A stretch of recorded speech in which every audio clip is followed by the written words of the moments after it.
Welcome to my channel. Today, get ready to have some fun with Doodle Delights. We're exploring and super easy and absolutely adorable doodles that you can try right meow. All right, let's do this. But first, let's give this marker a pep talk. You ready, marker? Yes! Okay, let's start doodling.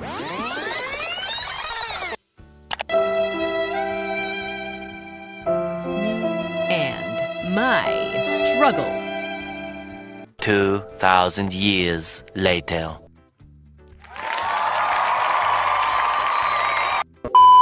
All right, let's get doodling. First up, we have Mr. Sunshine, because who doesn't love a little sunshine in their life, right?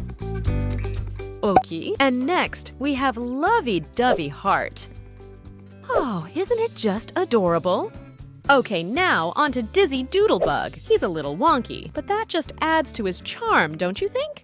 Okay, now, moving on to Catty Cat, the perfect doodle companion. Okay, next in line is Eggy Egg, the quirkiest egg you'll ever meet. Now let's not forget our spooky friend, Boo the Ghost.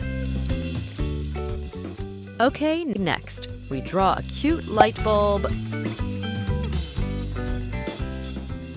Now, let's meet our friend, Flower the Bloomer. Now, look who's here. It's our fluffy pal, Cloudy. Last but not least, let's draw a little bit shiny stars. And there you have it, folks. Thanks for joining Doodle Delights. Don't forget to like, subscribe, and share the doodle love. Until next time, keep doodling and stay cute.